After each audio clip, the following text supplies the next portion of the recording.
Bonjour à tous, c'est Alex, bienvenue sur ce nouvel épisode. Aujourd'hui, on va créer le Style Guide. Le Style Guide, ça va être une page de base en fait qui va nous permettre de déterminer nos balises H1, H2, H3 jusqu'à H6, nos couleurs, nos boutons, les conteneurs, les liens, pour en fait avoir toute une base d'éléments que l'on va dispatcher partout sur nos pages. Ça va nous permettre que quand on insère un H1 sur une page, en fait il est déjà stylisé et on n'a pas à le restyliser à chaque fois. Donc c'est super utile, c'est une préparation très importante qui va nous permettre d'avoir une base de création et d'aller plus vite après dans le processus de déploiement sur toutes les pages. Et ça permet aussi de pouvoir modifier les éléments et les modifier partout sur toutes les pages. Donc c'est super important au niveau de la construction. Donc je vous laisse avec ce nouvel épisode, c'est parti.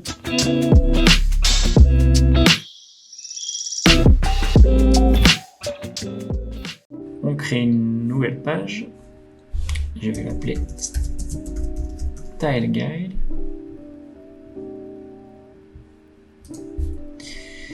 Et donc, on retourne sur la maquette et on peut voir que j'ai sur mon proto, j'ai un H1 qui va être la lecture, qui va correspondre à ces titres-là, donc qui sera en blanc, mais aussi en bleu. Donc ça va être notre H1. On va avoir aussi notre H2 qui est de la lecture en 36, qui du coup correspond à cette partie-là, donc que ce soit en bleu ou en blanc. Et après, on aura de la l'anozite en 17 qui correspond du coup au paragraphe, mais aussi aux petites informations, comme ici et ici. Donc on va déjà commencer à mettre ça en place. Donc, on va mettre en place notre H1. Donc, on va sur notre Style Guide. Tout d'abord, vu qu'on a sur le site, on a deux couleurs, enfin trois couleurs, mais c'est le blanc et le beige, ce sera pareil. Donc, on va créer un Style Guide avec fond foncé et fond blanc. Comme ça, on va pouvoir paramétrer nos fontes sur les deux types de fonds. Donc, je vais créer une section que je vais appeler White BG, qui va du coup être mon background blanc, et une autre section que je duplique, Dark BG. Ah, une chose qu'on n'a pas fait, c'est aussi d'importer les couleurs. Donc là, je vais créer le blanc. On le crée, comme ça on va avoir nos couleurs déjà, on va avoir nos trois couleurs paramétrées. Je vais paramétrer mon beige, qui est du coup cette couleur là. Hop. Je vais appeler beige et je vais prendre mon bleu ici et je vais l'ajouter sur Webflow. Je vais mettre le fond, je vais lui donner cette couleur là. Voilà, donc là j'ai mon Dark BG avec le fond bleu, le White BG on va passer sur du beige, et donc là ici je peux commencer à mettre mes H1, H5, etc. Donc là j'ai mon H1, ça sera un H1, ça sera un H2, ça sera un H3, H4. En même temps, j'ai pas besoin de 5 et 6. Mais... ouais, j'ai même pas besoin de 5 et 6 en vrai. Donc du coup, je vais avoir H1, H2, H3. Et là, on va commencer à paramétrer nos fontes. Donc pour ça, je clique sur le H1. Ici. Donc là, notre H1, le principal, c'est du lecture 70 avec 80 d'espacement. Donc ce qu'on fait, c'est qu'on va dans typo, on va dans lecture, on est en size, on est à 70, en espacement, on est à 80. Et donc ça, quand je sélectionne tous mes H1, all H1, c'est le tag. Et du coup, ça veut dire que si dans mon site, je mets des H1, si je change tout all H1, donc ce tag-là, ça va changer partout le H1 sur le site. Donc c'est super important. Donc là, notre H1 est paramétré. Ici, on va paramétrer notre H2. Donc là, pour ça, on sélectionne le HTML tag. Je reviens sur mon H1. Parce que du coup, je vais pas donner couleur. Je vais donner la couleur bleue. Voilà. Là, je reviens sur mon H2. Qui du coup, si on prend sur le bleu, hop, ça sera du Lapture 36 avec 45 d'espacement. Donc j'ai mon H2, tous mes H2 sélectionnés, j'ai du Lapture normal. Je reviens sur mon H1, je sélectionne tout mon H1 et je le mets en normal. Je sélectionne mon heading, mon H2. Donc là on est sur du Lapture. Ah, je me souviens plus. 36 et 45 d'espacement. Donc 36. 45 d'espacement. Donc là on est bon. Et il nous reste le H3. Du coup, all H3. Qui sera du coup un aside grotesque à 17 et 30 d'espacement. Donc je sélectionne le aside grotesque. En normal, 17 et 30 d'espacement. On va voir ce que ça fait quand on passe une ligne. On va peut-être réduire l'espacement, on va mettre à 25.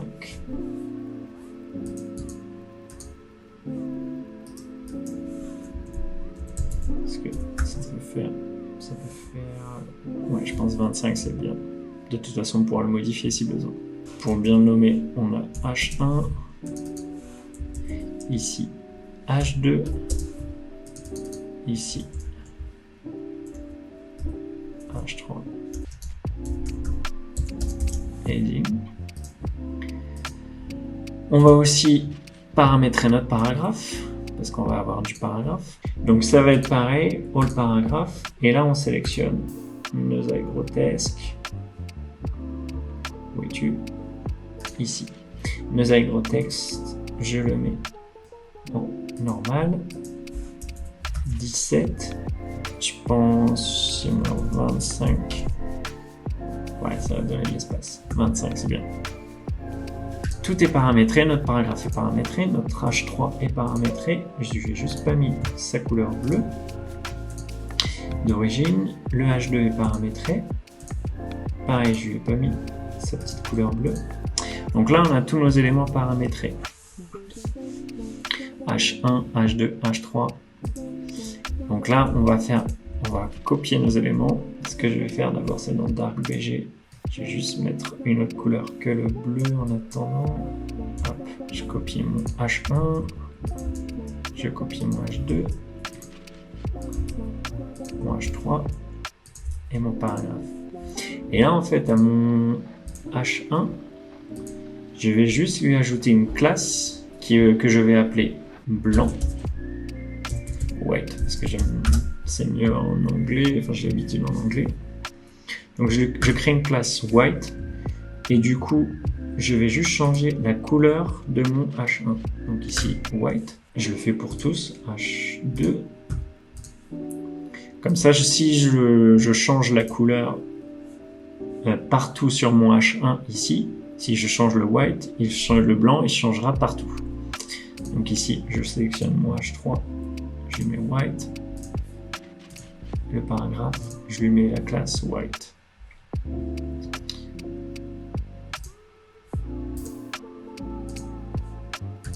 Ah, pourquoi mon H2? Je sais pas pourquoi mon H2. Ok. Donc là, on est bon. Et donc, là sur mon Dark BG, je peux lui remettre le bleu. Le style guide est quasiment paramétré puisqu'on n'a pas grand chose au final. Il me reste juste à faire les boutons. Donc j'ai 2 boutons sur mon site, parce qu'après c'est les boutons menu. On aura les boutons du menu, mais ça c'est des boutons spéciaux, donc on n'a pas besoin de les paramétrer. Et il y aura ces boutons là que l'on peut déjà paramétrer. Comme ça on pourra le copier partout sur le site. Est-ce qu'il se retrouve dans les cartes épisodes? Il se retrouve en haut ici, dans découvrir les saisons. Donc c'est le même bouton partout et c'est le seul. Donc je vais juste le faire celui-ci. Donc si on reprend ce bouton là, on a notre SVG qu'on a déjà importé et on va avoir cette fonte. Donc et ce bouton là est disponible que sur des dark backgrounds. Donc on va le faire juste sur du dark background. Donc pour ça, on va créer une nouvelle div, link block.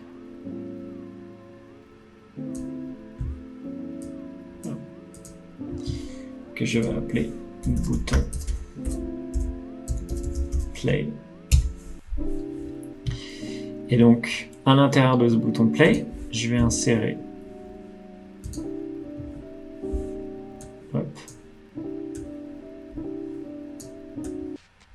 je vais insérer mon SVG qui est ici. Hop. Et je vais insérer un heading tree parce que du coup un heading tree avec une classe white pour le passer en blanc. Hop, je le mets ici dans le lien. Donc là à l'intérieur de mon bouton j'ai mon image et mon heading tree. Donc ce que je vais faire, c'est que je vais passer cette div bouton play en flexbox. Comme ça, les deux boutons sont alignés. Ici, je vais juste pour mes BG faire une petite flexbox. Comme ça. Comme ça, le bouton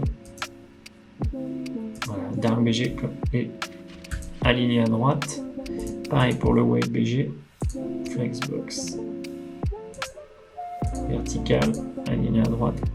Comme ça, ici, mon bouton colle juste à ces 2 éléments et pas à tout le bloc. À l'intérieur, je voudrais centrer. OK. Ici, on a de l'espacement. Donc ici, combien j'ai d'espacement entre les 2 éléments? J'ai 15 pixels. Donc là, ce que je vais faire, c'est à mon H3 qui a déjà une classe white, je vais lui ajouter une marge à gauche de 15 pixels. Donc ce que je vais faire, c'est je vais faire margin, du coup margin left 15. Comme ça. C'est un nouveau truc que je teste, c'est de faire des classes margin left, margin right, margin down, margin top, et après mettre juste le nombre de pixels. Comme ça permet de se rappeler. Donc du coup, j'ai mon margin left à 15 pixels, donc j'ajoute une marge à 15 pixels ici. Donc là, on commence à avoir un petit résultat. Par exemple, je fais ça.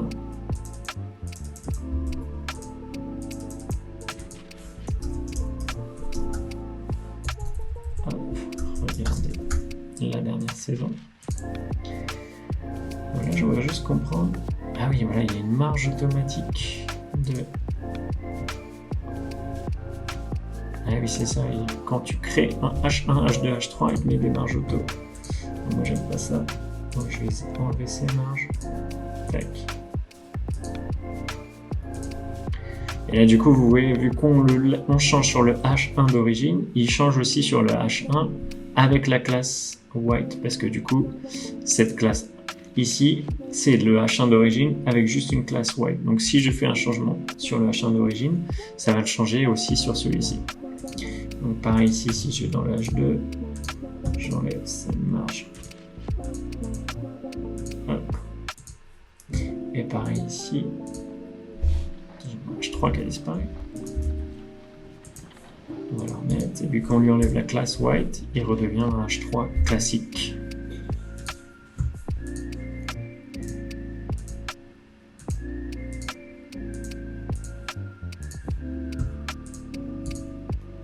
Le paragraphe, on lui enlève pareil.